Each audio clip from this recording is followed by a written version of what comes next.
since the vibration of my source energy is always up here, and since my vibration might be up here and might not, I control the contrast. If I let go of what I'm worried about and my vibration rises, then there's no contrast. But if I'm like a dog on a bone trying to fix some problem and focused upon what's wrong, then I'm introducing contrast by my introduction of my resistant thought to my own desire. How often do you want something and you believe the opposite? And what is a belief? A belief is just a thought that you continue to think. And why do you continue to think that thought? Because law of attraction keeps it active. So how do you get around that? There are a couple of ways. You could meditate, which means quiet your mind, which means the resistant thought subsides and then your vibration rises. Or you could daydream or appreciate, or you could get a lobotomy.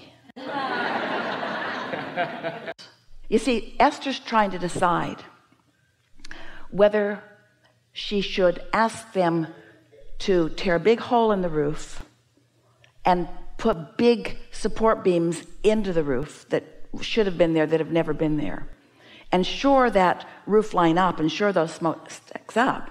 Or what's the path of least resistance, to shore it up or to take the smokestacks down? And what we want Esther to understand is that those are not questions that she should be asking right now, because nothing about any of those questions does anything other than introduce extreme resistance into her equation.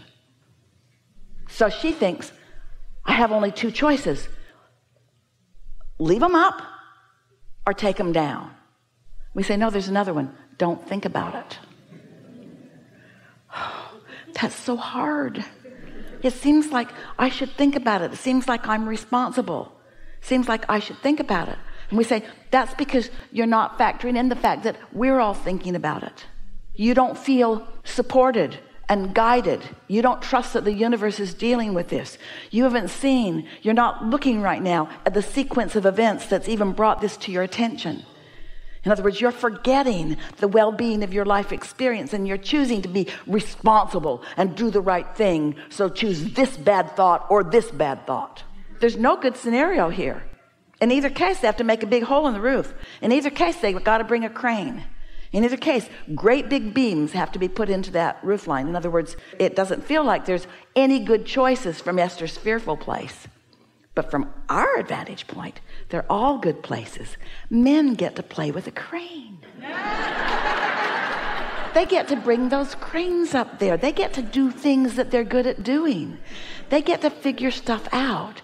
They get to work on this awesome house. They get to make a lot of money doing it. They get to please Esther. You see what we're getting at? You got to decide that you want to feel good, and then find the thoughts that do feel good. And how do you know what thoughts feel good if there aren't any thoughts that don't feel good? Without resistance, how would you know? If your inner being weren't thinking a thought that is different than the thought that you're thinking, you couldn't even have negative emotion. Stay with that for a moment. If your inner being weren't knowing your success on whatever it is, then you couldn't even have negative thought. You still there? So doesn't that mean that your negative thought is proof that there is positive thought? Doesn't the very fear itself mean that there's big guns on the job? That the energy that creates worlds is really focused on this? Because if it weren't, you couldn't feel that fear. You see what we're getting at?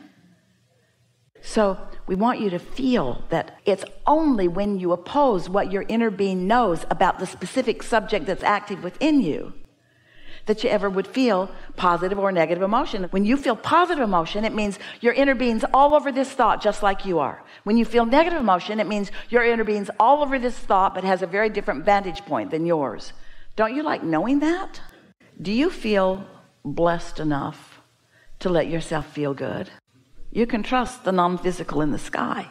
You can trust your non-physical counterparts. You can trust the worthiness of your being. You can trust the blessedness of your being. You can trust that things are working out for you.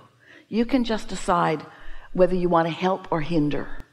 We just want you to get out of the way of the well-being that's happening on your behalf. We want you to be less involved in fixing things and more involved in trusting that well-being is happening.